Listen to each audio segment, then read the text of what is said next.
ကျွန်တော်တခါမှ reaction မလုပ်ပေးဘူးတဲ့ Mount Flash ရဲ့ video ကျွန်တော် reaction လုပ်ပါမယ်ဆိုတော့တစ်ချက်လောက်ကြည့်ရအောင်ဗျ။ Okay ဆိုတော့ချောင်းလေးရမှာကျွန်တော်ကိုရှိခွာနေတယ်မှာပထမတိုင်းကျွန်တော်တက်လာပြီကျွန်တော်တစ်ချက်နှစ်ချက်သုံးချက်လေးချက်အော်ထီတော့မေ့သွားချောင်းလေးရနော်ကျွန်တော်ပထမတိုင်းကျွန်တော်အဲ့မှာ edit ကောက်ပြီးတုံးလိုက်တယ်အော်အလော်လေး recording နဲ့ကန်ပြသွားတာဗျာနော်ကျွန်တော်ချောင်းတစ်ချက်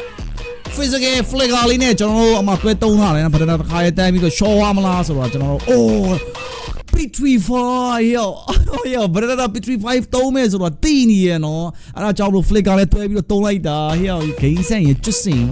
နော်မဘနာလေးကကျွန်တော်မပြန်နေဘူးနော်ကျွန်တော်ပြန်လာပြီးတော့ချတယ်ဘနာတစ်ချက်နှစ်ချက်သုံးချက်အိုးစခေးဝါလေးအလားလေးရှောင်းပြသွားတာဟေ့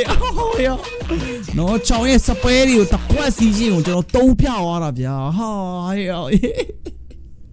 နော်ဒီဘဲတွေချောင်းမလို့မြန်မာနိုင်ငံမှာခိုင်ပလေယာစောက်ရများလာတယ်လို့တစ်ဖက်မှာလေချောင်းစီပရိုလေစောက်ရများလာတာဒီဘဲတွေချောင်းမလို့အဲ့ဒီမှာမော်စကိုလီယာဘတ်စာနေစကီ1 flicker လေးနဲ့အော်တန်းရှုဒဲမီလောက်လေဆိုတာတီးရင်တော့ထက်ကန်စရာမလိုလားနော်ကျွန်တော်မှလိန်ရှင်းနေဗဇနာလေးကိုကားရဲပဲဟလားဖြတ်ထားလိုက်တယ်နော်ကျွန်တော်မှထပ်ပြီးတော့တွေ့တယ်ထရဇာတစ်ချက်နှစ်ချက်သုံးချက်